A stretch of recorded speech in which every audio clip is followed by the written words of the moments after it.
My name is Amy Oestreicher, and according to doctors, I'm a surgical disaster. At 18 years old, I thought I had my life pretty figured out. I was going to go to college, then Broadway, then change the world. That April, we had our big annual Passover Seder, and I started to get a stomach ache, and it didn't go away. So my dad decided to take me for an x-ray just in case it wasn't the matzah. And that's the last thing I remember. My stomach actually exploded from a blood clot, literally hitting the ceiling of the operating room. Both my lungs collapsed and I almost died.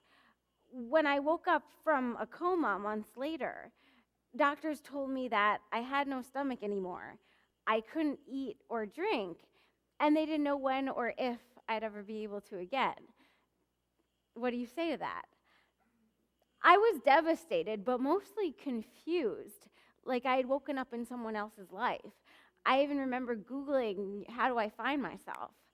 And where did I find myself? 8 months later, I was finally discharged from the hospital. So I had this fantasy that on the day I was finally discharged from the hospital, I'd be all dressed up, have no medical bags attached to me, skip out the door, grab a burger on my way out, and waltz back into my old life.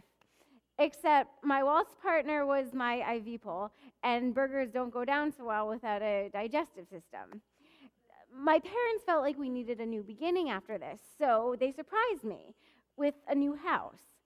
The house was bare. No memories of my old life, like my life before the coma, had never existed. Buying a house, was it for me or them? Who was I now, and what was this body covered in adhesive, plugged into machines, leaking out of openings I didn't even know I had? The only good part about an empty house was an empty fridge. Thank God there was no food in the house. Until a family friend came over and brought us a dozen bagels, some whitefish salad, and a schmear.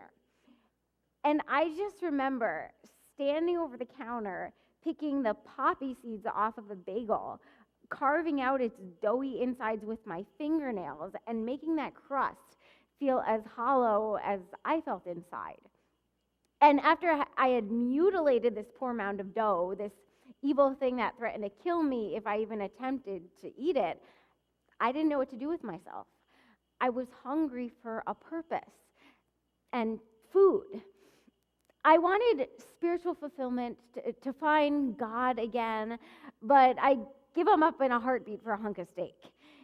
Instead, I had what my dad called my nightly pina colada cocktail, which was actually a 3-liter bag of milky white IV vein food that I'd have to carry around in a purse for 16 hours a day, in addition to a feeding tube in a backpack. My parents were heartbroken that I couldn't eat, so they rid the house of all food. My dad would actually come home from work and hide in the garage eating his eggplant parmesan. But my sense of smell at that time was superhuman, so I was definitely on to him. I missed having contact with food. What people don't understand is that seeing food, smelling it, even playing with it gave me some kind of vicarious satisfaction. In the hospital, all the kids who couldn't eat were always the ones who wanted to play in the toy kitchen. We're obsessed with what we can't have. So I was going crazy with no food in the house. I mean, even if I can't eat it, can I at least hold a potato or smell an orange? Not being able to eat was difficult, but not being able to drink, especially in the heat of summer, was just torture. After a full year of not even an ice cube, I was finally allowed to drink clear liquids. Heaven! 2 ounces of water the first week, then 4, then 6. I couldn't wait to take my very first sip of water with the tiniest straw I could find. I took a sip, and then I remembered that water didn't taste like anything. Then I started to have a little fun with fluids. Since I didn't have a working digestive system yet, the surgeons actually created an opening in my neck, so anything I drank went through the opening and into a little bag. I would try to drink different colored juices based on what I was wearing so my bag would match my outfit. For Halloween, I drank cherry red Kool-Aid, and then I took the bag off.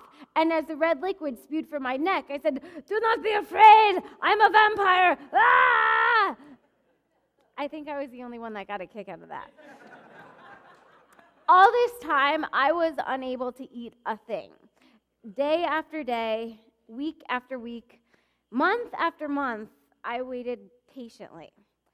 It wasn't until 2 years after that that I was finally allowed to eat, thanks to a 19-hour surgery and 3 shifts of nurses and doctors. As I was recovering, every other person came up to me and said, "Oh, hey, I worked on you. Oh, I worked on you too." I'm a celebrity. But healing was not a straight path. Wounds opened, stitches burst loose, and I learned that no surgery is a guarantee. 27 surgeries later. My parents have this tradition that whenever I'm discharged from a surgery at the hospital, we go to the nearest mall to celebrate. It started as their way of getting my mind off of food when I couldn't eat. So one of these times we go to Costco, and we're stocking up on the 50 packs of toilet paper and 30-gallon boxes of hefty garbage bags, or 60,000 gallons of garbage bags, when all of a sudden I feel this eruption in my stomach. I look down, and I see this stream of fluid spewing out of me. This is fun for you to do, right? Surrounding me in a pool of ugh. So I put my bargain books down. I look at my mother. I look at my father.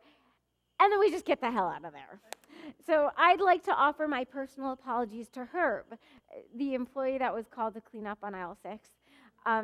I would like to dedicate the rest of this oleo to Herb. So Costco was not the only havoc we were causing. Every time I had a setback, we were put back in the hospital. And my parents slept in the ICU with me every night, so they were feeling a little cooped up too. We had to get out, so we decided one day to make a break for it and go shopping. The time was 3:35 p.m. on a Tuesday. The doctors had rounded, the nurses were filling their meds, the coast was finally clear to bust out of this joint. We plotted our escape in the mess hall. Dad would keep a lookout while Mom and I headed towards the service elevators, down to the lobby, out the back entrance, onto 166th and Broadway, and we'd be free men. I was having a great time. I was finally free of my IV pole for an hour. I was dancing in the middle of the street singing, "I got no IVs to hold me down."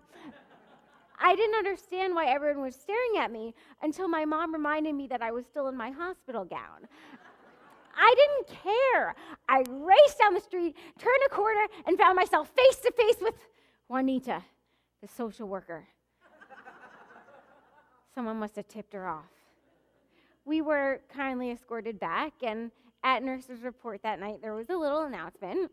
"Amy Oestreicher, blood draw, bandage change, and please make sure that she and her family stay on the unit." You're not my mother. You can't give me a curfew. I know as an ICU patient, I just can't go traipsing about New York, but I was also a stir-crazy teenager. The doctors seemed to just expect me to be happy that I was alive, but I wanted a timetable for how long it would take to get my real life back again.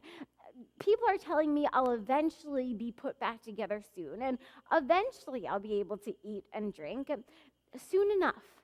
Before you know it, time, patience, not today, but what about today? What about tomorrow and the day after tomorrow? I am never getting to college. All I wanted to do was act. I studied, found the best teachers. Idiot! I'm sick of being a patient, a science experiment. People call me a miracle. Really? What kind of miracle? People look at me like I'm a freak in a sideshow. Oh, poor Amy. And I'm supposed to put on a smile so they don't feel bad. Well, I'm so glad they don't feel bad. It makes everything so much better. I'm 28 and everyone treats me like a child. I can take care of myself. If I fall, I'll get up. Don't help me. Nobody has any answers, not even the doctors. I thought my parents knew everything. They can't even help me. This sucks. I wish I could. I wish I was.